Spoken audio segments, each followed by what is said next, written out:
E aí o grande desafio é pegar aquele pessoal mais carente e mostrar para eles o seguinte: eu gosto de você e eu tô muito afim de resolver o teu problema.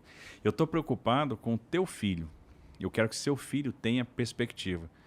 A minha mãe é uma empregada doméstica, foi empregada doméstica. Meu pai trabalhou no comércio, carregou caixa de sapato, carregou saco de bola. E esses caras venceram na vida e me deram condição de estudar e de ir além. É o que todo pai quer, que o filho vá além, chegue mais longe.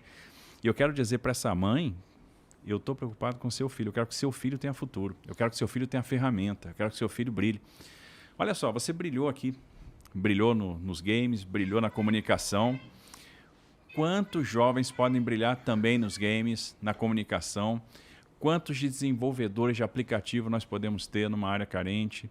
Quantos talentos para a música? Quantos talentos para o esporte? O Estado tem que chegar junto. O Tem Estado mesmo. tem que se fazer presente. E assim, eu tô em São Paulo faz uns 2 anos, talvez um pouco mais.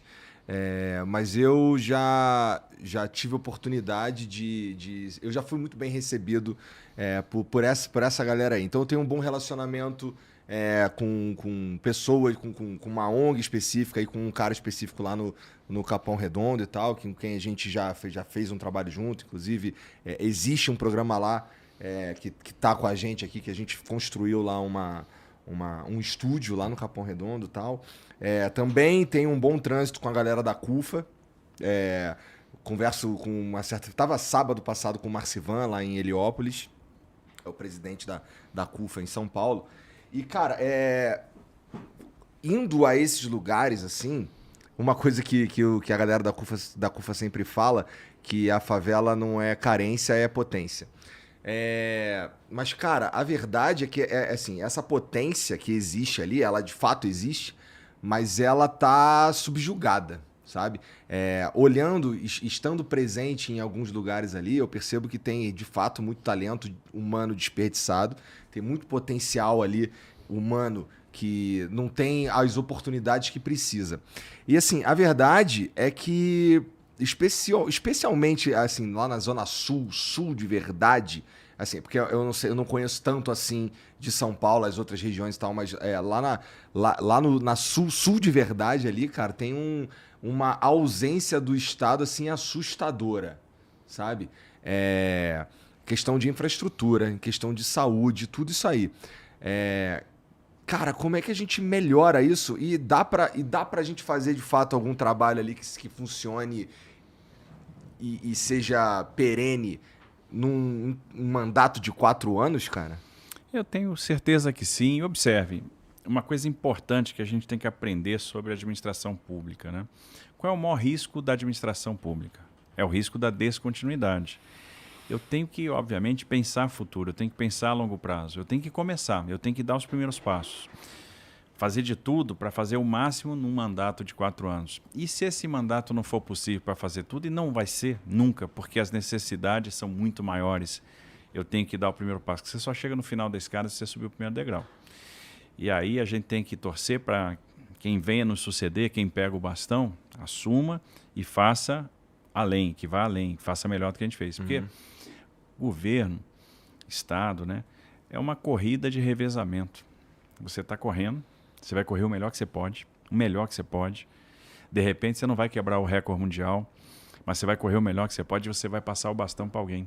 E essa pessoa que vai passar o bastão, vai pegar o bastão, vai ter que correr também o melhor que ela pode. Então você está sempre passando o bastão para alguém, alguém vai ter que correr o máximo que pode.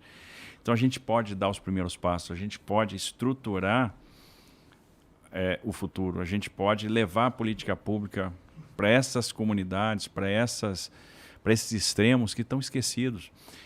Por exemplo, escola de qualidade. Para ter uma escola de qualidade, você vai ter que ter professor valorizado, que tope ali da aula. Você vai ter que transformar essa escola num centro, num polo de integração. Você vai ter que jogar a cultura lá dentro, porque cultura e educação têm que andar juntas. Você que vai ter que levar o esporte lá para dentro, a música lá para dentro e a formação profissional. Você vai ter que ter centros de formação profissional para começar a entender onde é que estão os talentos. Pô, uma das visitas mais bacanas que eu fiz na campanha foi no Instituto Bacarelli, lá em Heliópolis. Então você vê os meninos, as crianças, entrando lá pequenininhas. Aí começam a ter aula de canto, né? Começam a entender como entender os sons, extrair esses sons, como mexer com a música. E elas vão crescendo. E quando você vê elas já no final dessa jornada escolar, são músicos de mão cheia. Músicos que estão aptos a concorrer a vagas em qualquer filarmônica, em qualquer orquestra sinfônica. Então você vê o seguinte, a educação pela música funciona. E quanto talento tinha ali, né? Quanta perspectiva você abriu ali. Eu vejo os estados americanos que mais crescem, Califórnia, Texas e Flórida, são os estados que mais investem em inovação. O estado brasileiro hoje que mais está crescendo, proporcionalmente, Santa Catarina é o estado que mais investe em inovação. Imagina com investimento em inovação, fomento de startup, quanto de talento vai nascer. Eu creio muito que a gente tem vários talentos para tecnologia de informação, vários talentos para programação, para o desenvolvimento de aplicativo, para a resolução de problemas, que estão ali adormecidos, que a gente precisa... Porque o que vai fazer a diferença de uma pessoa bem-sucedida para uma pessoa mal-sucedida é se a pessoa vai entender qual o talento que ela tem. Porque talento todo mundo tem. Todo mundo tem. A gente precisa entender qual é o talento daquela pessoa e aí desenvolver aquele talento. Isso passa muito pela educação, a forma como a educação acontece nas escolas, que aí eu imagino que assim, tu não teria muito poder para mexer na educação. Acho que tem. Tem. E, cara, como é que é o teu... Porque assim, pra gente poder atacar de verdade as necessidades nesses lugares, é preciso entender quem tá ali. E assim, existem existem trabalhos que já estão acontecendo ali no sentido da educação, de até profissionalizar jovens e tal, mas são ONGs, são coisas assim, geralmente particulares de certa forma, que estão ali acontecendo. Posso citar a CUFA, posso citar a ONG Interferência também, que é essa que eu tô te falando, que é lá no Capão Redondo e tal.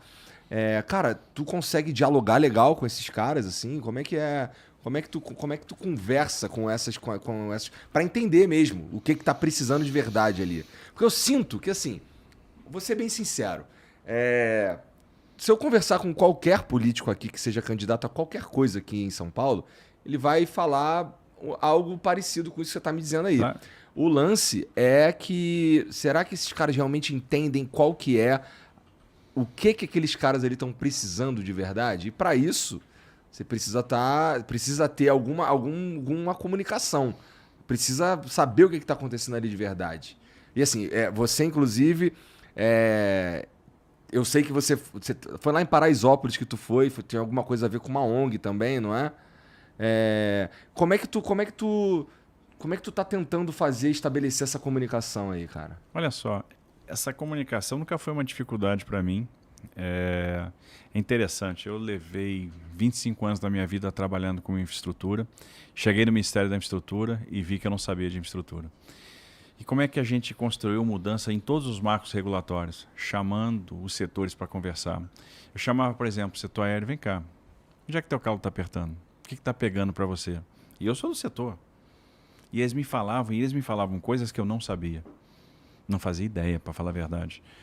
Então vamos construir uma agenda de trabalho. Fez a mesma coisa com o setor ferroviário, com o setor rodoviário. Você vê que a gente passou momentos difíceis de aumento de combustível. O combustível hoje está caindo e caindo bem. O presidente Bolsonaro foi bem corajoso, atacou o negócio do ICMS, tomou porrada, todo mundo dizia que não ia funcionar e o preço desabou. E agora a cesta básica está caindo junto. Bom, esse dos combustíveis é, de certa forma, controverso, assim, até do ponto de vista legal da coisa. Mas isso é uma coisa que eu tenho que conversar com ele. Mas, enfim,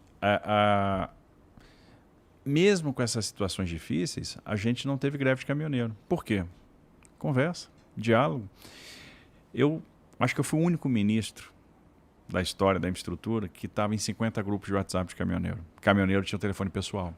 Tem até hoje. Até hoje eles se comunicam comigo. Uma vez, quando a coisa estava muito tensa... Não, fui. Agora não. Até para concorrer eu tive que me desincompatibilizar. Entendi, em março eu saí. Mas enquanto eu fui ministro, eu mantive um diálogo franco, recebi as pessoas no gabinete, conversava, entrava no grupo de WhatsApp, estava nos grupos, o pessoal mandava mensagem, eu respondia, o pessoal me mandava uma necessidade de obra, se eu pudesse atender, eu ia lá, atendia, às vezes de forma até imediata.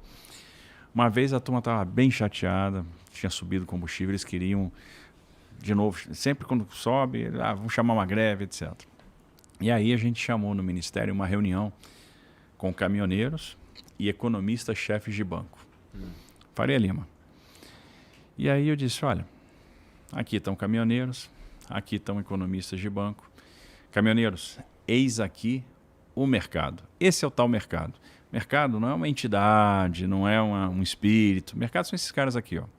São esses caras que compram os títulos da nossa dívida, são esses caras que fazem a máquina rodar, né? E esses caras são muito sensíveis, muito nervosos. Toda vez que vocês ameaçam uma greve, eles ficam super nervosos. E quando eles ficam nervosos, descontrola tudo, o câmbio sobe, o combustível sobe. Então, no final das contas, vocês chamam e vocês mesmos sofrem. Então, a gente tem que eleger aqui nessa mesa um inimigo comum. Vamos atacar o câmbio, porque se a gente atacar o câmbio, esse combustível vai baixar. E a conversa foi super amena, e aí a gente ia controlando as coisas. Pra você ter ideia. Quando a gente resolveu fazer privatização de portos, o pessoal dizia, vocês não vão conseguir privatizar porto, é impossível. Vai ter greve de portuário, vai ter pneu queimado na frente do porto, vai ter isso, vai ter aquilo. Não teve nada. A gente conseguiu fazer a privatização dos portos, conversando com sindicatos de estivadores, Federação Nacional de Estiva, conversando com os trabalhadores das empresas, das companhias docks, ajudando, porque a gente, por exemplo, trabalhou primeiro na recuperação do fundo de pensão, no portos. Então, saneamos financeiramente, conseguimos criar um mecanismo financeiro para fazer o aporte das patrocinadoras no plano de pensão, para que a gente não tivesse a liquidação do plano de do fundo de pensão dos portuários. E aí, olha, agora vocês vão ter que entender que a gente vai fazer esse movimento, que é um movimento pela competitividade, é um movimento para trazer investimento, é um movimento para aumentar a eficiência. E conseguimos fazer conversando, né? Então, o diálogo nunca foi um problema. Aprender nunca será um problema, né? E no final das contas, se a gente quiser abraçar de fato essas pessoas, se a gente quiser mostrar para elas que a gente se preocupa com elas, se a gente quiser levar política pública de qualidade para a ponta, a primeira coisa que tem que ser feita, e a mais fundamental, é estabelecer a relação de confiança. Você não vai fazer nada se você não estabelecer a relação de confiança. Isso vale, por exemplo, para o tratamento do dependente químico que está na rua. Você não vai tratar aquela pessoa e não vai tirar ela da rua se ela não confiar em você. Eu tive essa experiência no Ministério também. A gente fazendo o aeroporto lá, Salgado Filho. Tinha que fazer a ampliação da pista de pouso e no final, na cabeceira, eu tinha 1.300 famílias morando lá. Na cabeceira da pista, dentro do sítio aeroportuário, sem nenhuma condição de infraestrutura, nenhuma condição de higiene, nada, barracos, pessoas que eram usadas pelo crime como escudo e ainda numa situação de risco, porque se uma aeronave derrapa, a gente já tem um problema. E precisávamos fazer ampliação, então eu precisava tirar aquelas famílias de lá. E eu dizia para aquelas pessoas o seguinte, olha, vocês vão sair daqui, nós vamos fazer a compra assistida e cada um de vocês vai ganhar uma escritura, vai ter o seu título de propriedade, vai ser dono da sua casa, não vai ser mais irregular, vai ter um CEP. Pergunta se eles iam. Pergunta se eles aceitavam. Não. Então, esse processo... Então, você acha assim, eu estou chegando lá e estou oferecendo a melhor coisa do mundo, eles vão topar na hora. Não. Mas onde que era que você estava oferecendo esse terreno aí? Porto Alegre. Mas era longe dos centros e tal? Não, na cidade. E assim, a gente fazia compra assistida. Então, era uma residência em cada lugar, dependia da oferta. Tá. Né? A gente tinha um valor, obviamente, para essa compra. Mas a partir do momento que a gente começou a criar a relação de confiança, começamos a fazer as primeiras compras, essas pessoas começaram a... Opa! E aí não é tão ruim. Não é tão ruim, os caras estão falando a verdade, ganhei minha casa, pô, tô com a minha escritura. Ele ganhou, pô, vamos lá que a gente vai ganhar também. E aí cria um movimento e quando você vê, você está conseguindo tirar todo mundo. Entendi. Esse negócio de centro da cidade, você falou. Por exemplo, a gente tem que ter um programa habitacional aqui. Tem 40 mil pessoas na rua em São Paulo. E não adianta você também querer tirar as pessoas e jogar lá nas franjas da cidade, na Zona Sul, na Zona Leste. Aconteceu no Rio, quando eles fizeram a Cidade de Deus lá e a galera não curtiu, né? Foi uma merda. No centro da cidade de São Paulo, por exemplo, na margem da linha do trem, você tem muita área disponível para construção aqui. Por quê? A São Paulo Industrial morreu na margem da linha do trem. Você tem muito prédio abandonado, muito galpão abandonado, galpão daquela São Paulo Industrial que morreu, né? A cidade de São Paulo Indústria que acabou, que hoje não existe mais.